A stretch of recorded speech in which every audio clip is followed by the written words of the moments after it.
Good morning, sit down. Thank you sir. तो आज हम लोग क्लास 9th में मैथ का कुछ टॉपिक डिस्कस करने वाले, ठीक है? और टॉपिक का नाम है हम लोग का संख्या पद्धति। क्या नाम है? संख्या पद्धति। संख्या पद्धति। संख्या पद्धति मतलब हो गया नंबर, इसको इंग्लिश में बोलते हैं नंबर सिस्टम, यानी कि जितने भी संख्या है उन सब के विषय में जानने के लिए, ठीक है? तो पहला चैप्टर हम लोग का है, उस चैप्टर का नाम है संख्या पद्धति।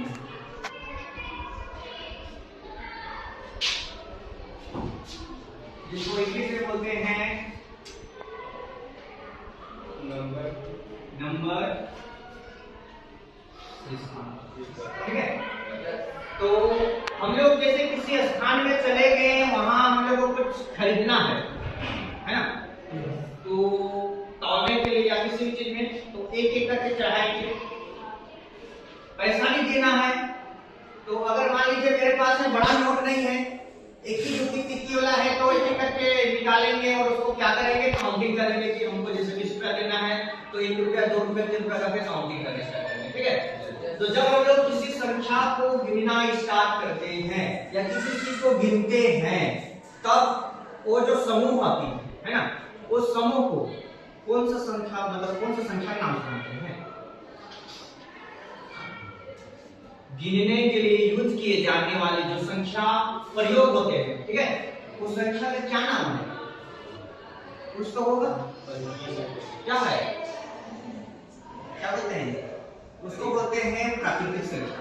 क्या बोलते हैं? प्राकृतिक संख्या। हाँ, उसमें से पहला आ गया, इसको प्राकृतिक संख्या भी बोलते हैं। मतलब किताब में आप लोग कृत वर्ड यूज कीजिएगा, मतलब लिखा हुआ मिलेगा प्राकृतिक, और कहीं कहीं पे आप लोग को प्राकृतिक भी मिलेगा। इंग्लिश में नेचुरल नंबर, इंग्लिश में क्या बोलेंगे इसको? Natural number. तो कहते किसको है? तो गिनती गिनने में यूज होने वाले जो संख्या है उसी को बोलते हैं प्राकृतिक संख्या। तो गिनती गिनना स्टार्ट करते कहां से है? एक से। एक से कितना तक जाएंगे? 1 2 3 4, ऐसा ही प्लस की डायरेक्शन में जाएंगे, ठीक है? कहां तक जाएंगे, कहां तक गए नहीं पता, क्या पता आपको पैसा गिनने के लिए रख दिया जाए और इतना सारा गड्डी गड्डी रख दिया जाए, हाँ? तो गिनते गिनते गिनते गिनते कहां तक जाएगा नहीं पता, नहीं ना? तो प्लस में इसको इंफिनिटिव यानी कि अनंत तक कर दिया, ठीक? तो गिनती में गिने जाने के लिए जो शब्द यानी कि जो नंबर यूज होते हैं उसको बोलते हैं प्राकृतिक संख्या, ठीक? ये प्लस वाले नंबर होते हैं और स्टार्ट कहां से होंगे? 1 से। यानी कि पहला क्वेश्चन अगर कुछ पूछे कि प्राकृतिक संख्या की सबसे छोटी संख्या कौन सी है? प्राकृतिक संख्या में सबसे छोटी संख्या कौन सी है? 1। अब अगर इसमें हम लोग 0 शामिल कर देते हैं, क्या शामिल कर दें? 0। तब उसको क्या बोलेंगे? वर्गीय संख्या।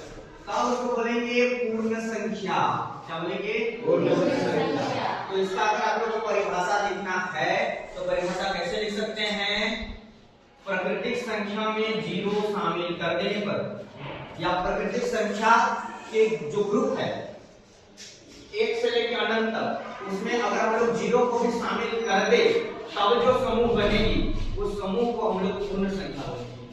तो इसका स्टार्ट होता है किससे? 0 से। 0 1 2 3, ऐसा ही मिल जाएगा प्लस के डायरेक्शन में अनंत तक। इसको अनंत बोलते हैं। अनंत मतलब कहां तक गया नहीं पता, ठीक है? अब ये हो गया प्लस पॉजिटिव नंबर में से। अब इसमें से एक आता है पूर्णांक। अगर मान लो 0 भी शामिल है, प्लस वाले भी नंबर शामिल है और उसमें माइनस वाले नंबर को भी शामिल कर दे, तब वो बनता है पूर्णांक। तीसरा आ गया तुम्हारा पूर्णांक। पूर्णांक को इंग्लिश में इंटीजर बोलते हैं, ठीक है? तो पूर्णांक में आपका minus infinitive dot dot dot, मान लो यहाँ माइनस में 4, माइनस में 3, माइनस में 2, माइनस में 1, फिर इधर 0 हो जाएगा, फिर इधर प्लस 1 2 3 4 डॉट डॉट प्लस में अनंत।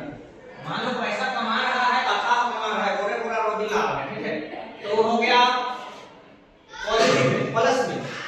अब मान लो कोई कर्जे में डूब रहा है, अब जाके कुछ खरीदा उधारी, 1 रुपया का काम खरीदा हो गया नेगेटिव में, है ना। इतना डूबा कि वो अपना जान भी दे देगा, कितनी भी दे देगा, फिर भी नहीं चुका पाएगा। और दूसरा व्यक्ति है तो पैसा कमा कमा के एकदम भर रहा है, यानी कि ये पॉजिटिव वाला है मतलब बड़ा संख्या, और ये है नेगेटिव वाला है मतलब छोटा संख्या। सबसे छोटा यहाँ जो नंबर दिया है उसमें माइनस का सबसे छोटा हो गया, और सबसे बड़ा यहाँ हो गया प्लस का, ठीक है। तो इसी से आपके पास सम संख्या, विषम संख्या, भाज्य संख्या, अभाज्य संख्या आते हैं। तो इसको भी देख लेते हैं एक ही बार फिर। तो आप थोड़ा सा आगे पीछे होते रहिएगा सर, थोड़ा सा इधर देखिएगा ये लोग रिप्लाई कैसे करते हैं, ठीक है। ये स्थान पे स्थिर रहिएगा तो आपको भी बोरिंग लगेगा, है ना। यस। तो थोड़ा कभी आगे भी जाइएगा, जब इधर पूछेंगे तो इनका चेहरा भी देखना चाहिए कि हाँ हम लोग कितना एक्टिव थे क्लास में, ठीक है। तो इसके बाद चौथा आता है हम लोग का सम संख्या। क्या हो गया? सम संख्या।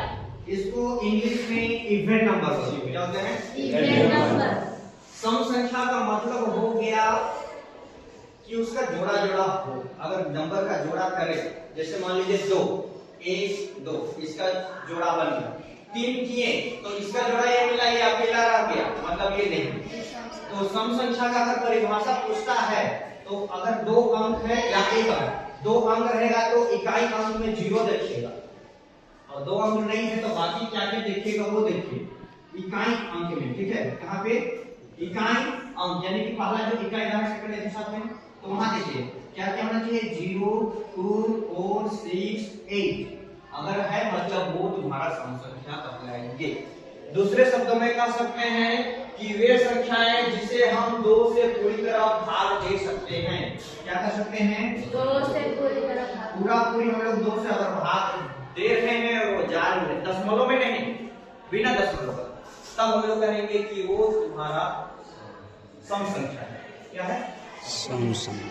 सम संख्या। जैसे 1 नहीं जाएगा, लेकिन जब ये 0 शामिल हो जाता है ना, ये 0 अकेला नहीं आना चाहिए, 0 किसी और के साथ ना, तब बन गए ये 10, यानी कि 2 5 10, 2 जाएगा, 2 का 2, 2 दूनी 2 2 4, 2 के 6 2 के 8। अब मान लो अकेला अगर 5 ले लिए तो ये नहीं जाएगा, लेकिन जब ये 0 जाता है ना तो ये सम संख्या बन जाती है, यानी कि तब वो 2 का टेबल में आएगा।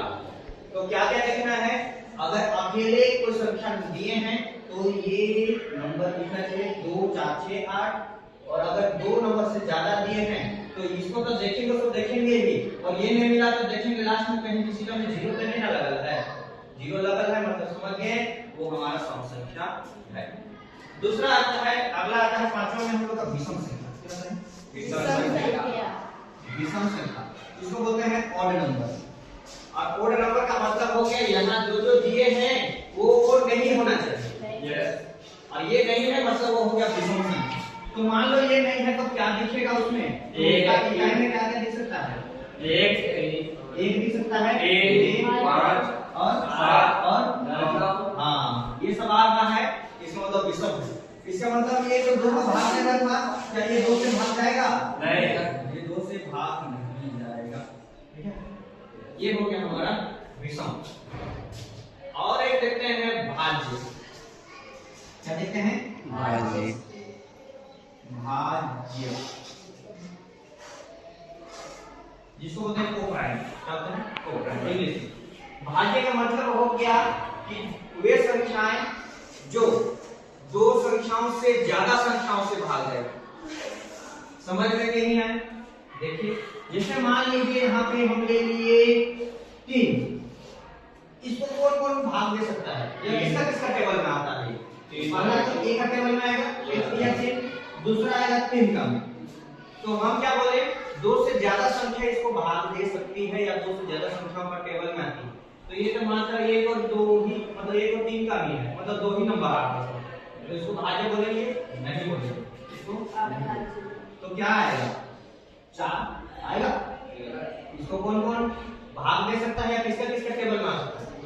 1 का में, 2 का में और 4, यानी कि 2 से ज्यादा आया, 1 2 3, तो तब 3 संख्याओं से भाग जाएगी, मतलब ये तुम्हारा भाज्य है। और कौन कौन भाज्य है? 8, 4 के बाद में 6, ये भी तो होगा, 6 के बाद में 8, 8 के बाद में 9 भी आएगा क्योंकि 1 का टेबल में आएगा, 3 का में आएगा और 9 का में, 3 नंबर का में आएगा, 3 संख्याओं। यानी कि जो संख्याओं का 2 से ज्यादा संख्याओं से वो भाग जाती है, मतलब वो तुम्हारा क्या हो गया, भाज्य संख्या। पता चल गया। अब अगला आता है तुम लोग का अभाज्य। क्या आता है? अभाज्य, जिसको बोलते हैं प्राइम नंबर। अब प्राइम नंबर का मतलब हो गया जो संख्या एक और सिर्फ खुद से भाग जाती हो, है ना? यस। किससे? एक से और खुद से, तब उसको बोलेंगे हम लोग अभाज्य संख्या। तो इसमें हम लोग का क्या आएगा? जैसे 2 इससे किस आएगा, भाग जाएगा, 1 से जाएगा, 2 से जाएगा और किससे जाएगा, 3 नहीं जाएगा। 3 से कैसे जाएगा? 3 का टेबल कितना बोलेंगे? 2 आएगा, नहीं आएगा। फिर हम लोग का 3, ये 1 से और खुद से, 1 और खुद, सिर्फ यही 2 पाना चाहिए, 1 और खुद 5। तो बताइए यहाँ 5 क्या 9 होगा? 7 होगा? हाँ 7 होगा, 1 और 7 इतना होगा। ठीक है। अब लास्ट में आते हैं हम लोग परिमेय संख्या, जो कि परिमेय संख्या के विषय में हम लोग को इस चैप्टर में देखना है। ठीक है, इसके विषय में देखना है परिमेय संख्या। तो अपरिमेय और परिमेय, तो इसमें हम लोग 8 नंबर में देखेंगे परिमेय, है ना, जिसको बोलते हैं रैशनल नंबर। इतना सा जानकारी आप लोगों को क्लास 8 से ही लेना स्टार्ट कर देना था, है ना? यानी कि 6, 7, 8 उधर ही। अब आगे जाइएगा तो 10 में भी सब का यूज है। तो परिमेय संख्या कहते किसको हैं? तो इसको जानने से पहले हम लोग को भिन्न के विषय में जानना होगा, है ना? भिन्न का जो गणना पढ़े ना, तो कहते किसको हैं? तो उसमें हम लोग का आता है आप लोग का क्या है, 2/7। यानी कि कोई नंबर ऊपर है तो उसको नीचे वाला भाग दे रहा है, तो उसको क्या बोलेंगे? भिन्न बोलेंगे। क्या बोलेंगे? भिन्न। सेम इसी टाइप का परिमेय संख्या भी रहता है ना? लेकिन कुछ ना कुछ अंतर रखते हैं। तो परिमेय संख्या में कहता है जब 2 धनात्मक पूर्णांक, ऋणात्मक भी रह सकता है ना? तो जब हम लोग कोई पूर्णांक में किसको बोलते हैं पता चला ना, प्लस माइनस और 0 सब शामिल रहता है ना? तो उसको हम लोग जब p/q के रूप में लिख सकते हैं। यानी कि ऊपर में 2 नीचे में 3 विशेष से, है ना? इस रूप में लिख सकते हैं जहां q ≠ 0 हो, यानी कि q नीचे में कभी भी 0 नहीं आना चाहिए। ठीक है, जैसे ऊपर में हम 2/0 नहीं लिख सकते हैं, ऊपर में 0 तो लिख सकता है, फिर 0 बराबर आ सकता है, नीचे में 2। अब इसको कैसे समझेंगे वो देखो, नीचे क्यों 0 नहीं लिख सकते? जैसे मान लो मेरे को यहाँ 0 रुपया को 2 आदमी जो बांटो बोलेगा, सपोज है ना, क्या बोल रहा है? 0 रुपया को 2 आदमी जो बांटो, नीचे जो है उतना 5 में डिवाइड करना है। अब मेरे पास में 0 रुपया है, मतलब कोई रुपया नहीं है, उसको 2 आदमी जो आदमी का संख्या बता रहा है कितने जगहों में बांटनी है, 2 आदमी जो। अब हमको पैसे नहीं है, बांटो कर रहा है, तो लो भाई कह दिए, यानी कि 2 आदमी जगह लो, इसको भी कहे लो उसको भी कहे, 1 रुपया नहीं दे क्योंकि मेरे पास 0। लेकिन अगर हम ऊपर में 0 रखते हैं और कह रहा है कि 0 नीचे में 0 है ना, नीचे में अगर 0 है यानी कि बांटना कितने लोगों में है नहीं पता, 0 है मतलब कुछ नहीं है। अब मेरे पास पैसा है, अब कहेगा बांटो तो किसको बांटे? जैसे तभी आदमी थे तब हम लोग आके एकदम 0-0 दे दिए, लेकिन अब है ही नहीं, तो देखेंगे कि हम लोग देंगे कि कुछ दे सकते हैं, देने के लिए कुछ है नहीं ना। तो इसीलिए ये अनडिफाइंड हो जाता है, इसलिए इसको नहीं लिखते हैं, ये लिख सकते हैं। ठीक है, तो इसका डेफिनेशन भी लिखेंगे। परिमेय संख्या इसे कहते हैं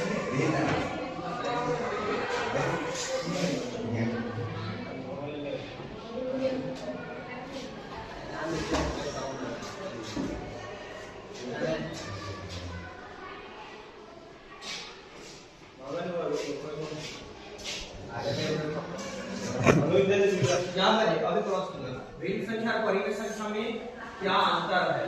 तो भिन्न वाला में हम लोग हमेशा पॉजिटिव नंबर लेंगे, पॉजिटिव नंबर, यानी कि या तो दोनों जगह में प्लस लेंगे या दोनों जगह माइनस, यानी कि सेम नंबर लेंगे, अलग अलग नहीं, वो हमेशा धनात्मक है। लेकिन परिमेय संख्या में हम लोग को धनात्मक और ऋणात्मक दोनों आ सकते हैं। जैसे मान लो यहाँ माइनस दिए तो ये ऋणात्मक हो गया, और मान लो नीचे माइनस दे दिए तो ये भी ऋणात्मक हो गया। तो परिमेय संख्या दो टाइप के देखेंगे, ठीक है। पहला धनात्मक परिमेय संख्या, दूसरा ऋणात्मक। धनात्मक कब होगा? जब दोनों जगह सेम साइन होंगे। साइन मतलब चिन्ह, चिन्ह मतलब प्लस और माइनस का। अगर मान लो इसमें कितने टाइप होंगे? दो टाइप।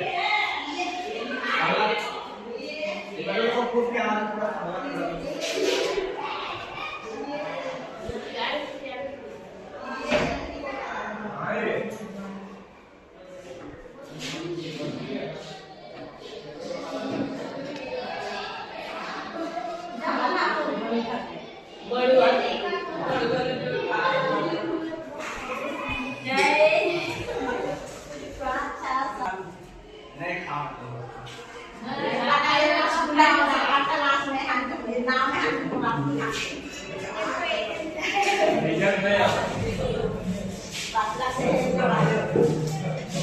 और एक बार जांच के बताइए कि इसका टेस्टी कैसा है, ठीक है?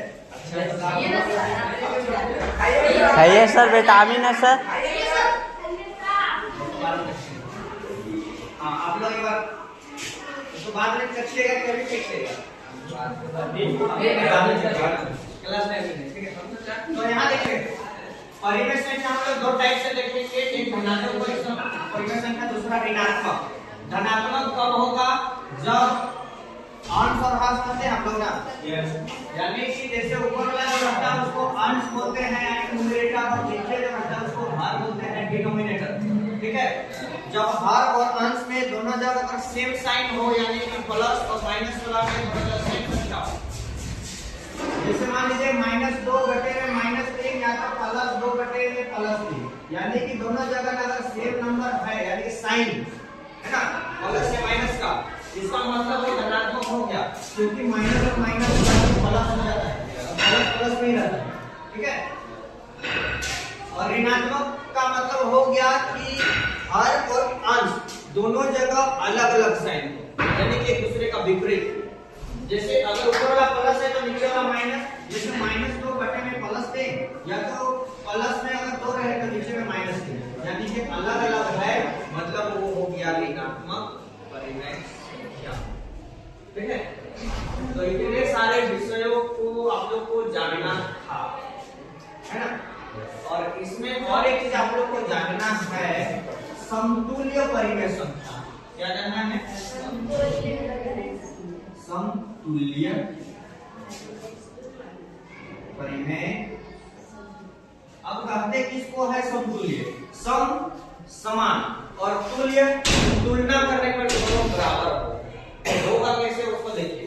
जैसे मान लीजिए हम यहाँ 2/4 ले लिए या 2/5 ले लिए, नहीं कटने वाला, नहीं कटेगा। अब इसको समतुल्य तब कहेंगे जब इस संख्या के सिवाय अगला कुछ और एक परिमेय संख्या होगा जो इन दोनों संख्याओं में किसी संख्या से गुना या भाग करने से बना रहे, ठीक है। यानी कि उसको काटेंगे छाटेंगे तो इतना ना चाहिए। तो मान लो हम इसको 2 से गुना कर दे, इसको भी 2 से गुना कर देंगे, तो 2 दूनी 4 हो गया और 5 दूनी 10, यानी कि आपका जो 2/5 जो संख्या है इसका समतुल्य संख्या ये है, क्योंकि इसको अगर काटते हैं तो यही आएगा, है ना।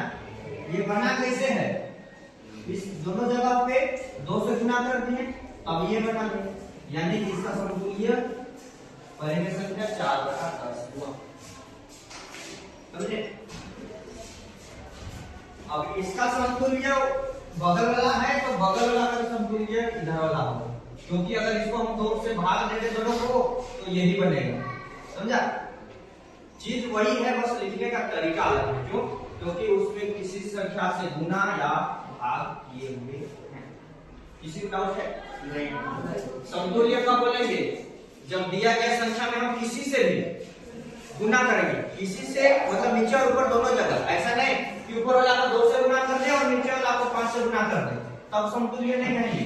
अगर इसको 2 से कर रहे हैं तो नीचे वाला को भी 2 से गुना करना, ऊपर 5 से कर रहे हैं तो नीचे वाला को भी 5 से। मतलब समतुल्य करने के लिए हमारा कोई फिक्स नंबर नहीं है कि हम उसी से गुना करें, किसी से भी कर सकते।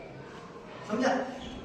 तो आज इतने सारे चीज बताएं और फिर सिर्फ जो सुने वह तो भूल भी सकते हैं, लेकिन जैसे कुछ बन रही है वहां से आप लोग एक बार में 10 बार 20 बार जितने बार सुनना चाहें उतनी बार सुन सकते हैं, और जितनी बार आप लोग सुनिएगा उतनी बार आप लोग का दिमाग में बसेगा। ठीक है? यानी कि याद होगा, एग्जाम में फटाफट बना सकते हैं। तो यहाँ पर वैसे आप लोग का क्वेश्चन जैसे पूछता है पूर्ण संख्या की सबसे छोटी नंबर कौन सी है, तो क्या होगा सर? 0। और अगर कह दे सम संख्या की सबसे छोटी नंबर 0, सम संख्या में सबसे छोटी नंबर अगर बोल दिया जाए तो ये 0 नहीं होगा, क्योंकि ये ना सम है ना विषम है, कुछ भी नहीं है, अकेला रहेगा।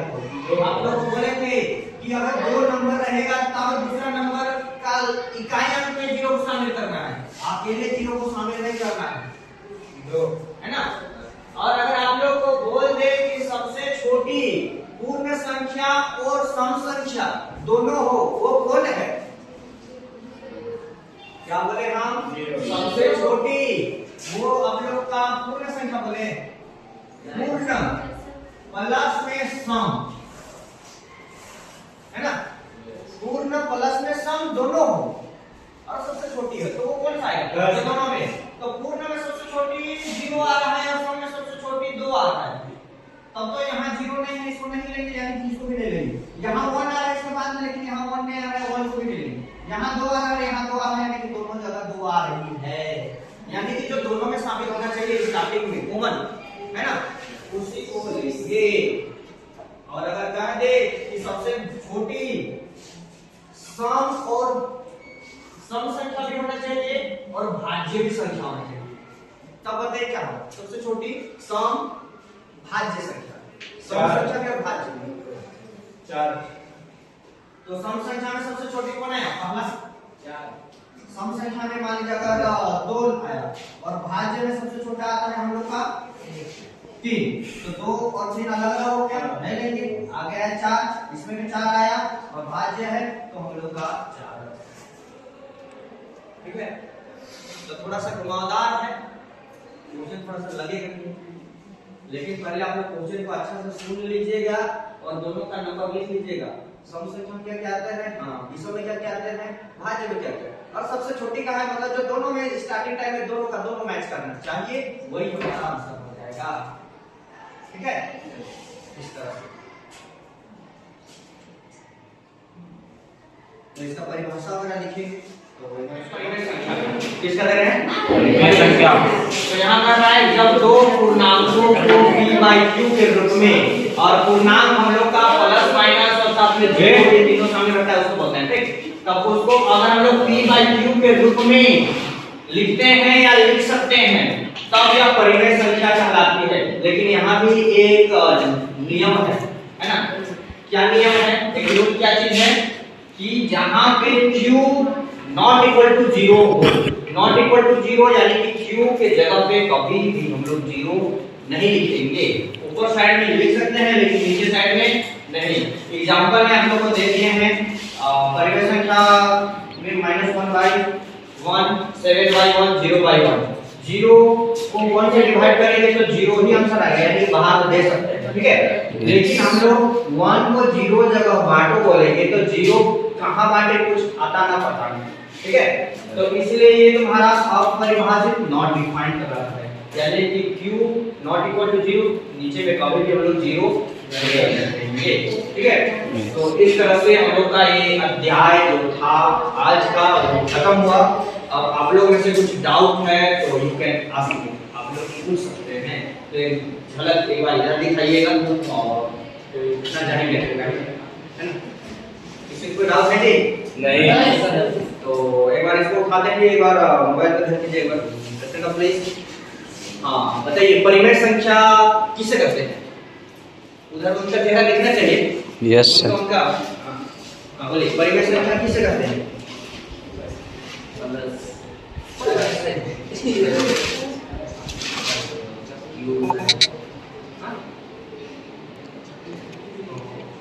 आपके सामने दिख रहा है ये, देख चेक कर बोलिए ना। नहीं पता, आप इधर आगे आ जाइए, तब में इसका चेहरा दिखेगा। चलिए आप पढ़िए, आप पढ़िए। हाँ आप बताइए, पूर्णांक किसे कहते हैं? पूर्णांक पता है? एक बार आपका नाम बता दीजिए ताकि हमारे जो दर्शकगण हैं वो लोग देखेंगे कि हम आपको क्या है। अच्छा से खड़े हैं दीदी, ठाड़ से एकदम। हाँ अब बस नाम बताइए। प्रीतम यादव, क्लास 9 की स्टूडेंट, ठीक है। 8 और अभी 8 का भेजिए। यस, बोर्ड एग्जाम अगर नहीं थी। अच्छा चलिए, नहीं अब 9 चढ़ गए, ठीक है। और आज ही बताएं पूर्णांक किसे कहते हैं? तो प्लस वाले नंबर, माइनस वाले नंबर, साथ में जीरो शामिल हो तो वो हमारा पूर्णांक कहलाता है। चलिए कोई बात नहीं, एक तो गर्ल साइड से किसी को मौका देते हैं तो आप उनके लिए देखते हैं। चलो प्लीज अब बताइए, धनात्मक परिमेय संख्या किसे कहते हैं? जब दो पूर्णांकों को p q के रूप में लिखते हैं तब यह परिमेय संख्या कहलाती है। हम बोले धनात्मक परिमेय संख्या कब कहें? याद है? जब आप परिमेय संख्या का परिभाषा देख देखिए वो तो इधर तो धनात्मक लिखा हुआ है, बोलेंगे बस उसका परिभाषा हम नहीं लिखाए हैं, बट एग्जांपल दिए हुए हैं। क्या सेम रहता है?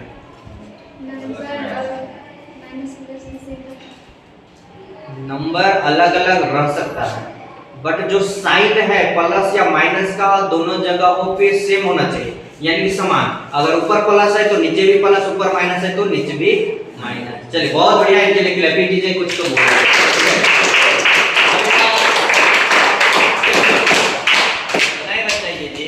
चला कि आप लोग के जो बजाना है ताली उसी से दीवार गिर जाए तो चपटा हो जाएगा, ठीक है। आप लोग ये जरा इधर देखिए, चलिए प्लीज वो तो देखिए, सर के बाद नीचे पहले चेहरे से बाहर। हाँ आप बताइए, ऋणात्मक परिमेय संख्या कब कहेंगे?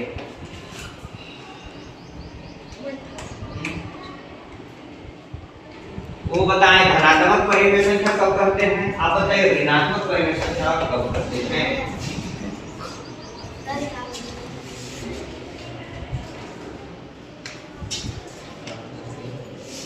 बताने सकिएगा?